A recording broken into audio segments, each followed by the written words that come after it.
लें जी, पाकिस्तान की तारीख़ में पहली दफ़ा कोर्ट्स को ऑनलाइन किया गया है कि सारी कार्रवाई जो है अदालत की वो लोगों के सामने होनी चाहिए और लोगों को पता हो कि क्या हो रहा है। ये बहुत ही अच्छा इनिशिएटिव है।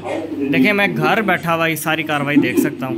ये पाकिस्तान की तारीख़ में पहली दफ़ा है और ये बहुत पहले हो जाना चाहिए था टेक्नोलॉजी का इस्तेमाल करते हुए, ताकि लोग बहुत सारे जो सवालात उठाते हैं कि जनाब क्या हो रहा है, क्या चीज़ छुपाई जा रही है, रिपोर्टिंग मीडिया में ठीक हो रही है नहीं हो रही, लोग जो तजज़िये डिफरेंट करते हैं तो वो उसमें गलती का कोई चांस नहीं फिर रह जाएगा। तो कितनी ही खूबसूरत और अच्छी बात है कि कोर्ट की प्रोसीडिंग्स, ये देखें काजी फायज़ ईसा साहब हैं, वो अपनी कमेंट्स दे रहे हैं किसी जजमेंट के ऊपर, और वो जो supreme court practice and procedure act पे चल रही है आजकल गुफ्तगू, उस पर जज साहब जो है अपनी ऑब्जर्वेशन दे रहे हैं। ये बहुत ही अच्छी बात है, एक आम बंदे तक भी कानून की आवाज़ पहुँच पाएगी और ये मुमकिन हो पाया टेक्नोलॉजी की मदद से।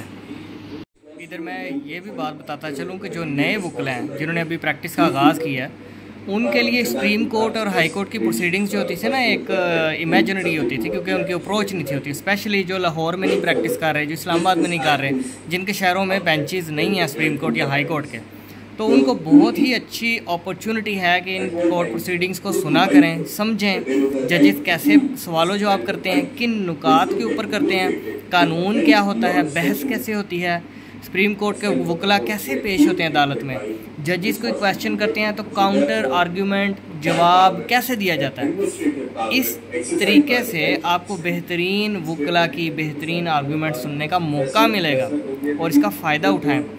यंग वकला हैं तो ज़रूर सुना करें, और वैसे भी हर वकील को इनकी जो कोर्ट के इनसाइड प्रोसीडिंग्स हैं उनको सुनना चाहिए। इंडिया में काफ़ी देर से था, अमेरिका में भी ऑलरेडी है, पाकिस्तान काफ़ी पीछे था इस मामले में, और पाकिस्तान भी अब इस लाइन में आ गया है कि कोर्ट प्रोसीडिंग्स जो हैं ऑनलाइन होनी चाहिए। ये बहुत अच्छा इनिशिएटिव है, इससे भरपूर फ़ायदा उठाएं। Thank you.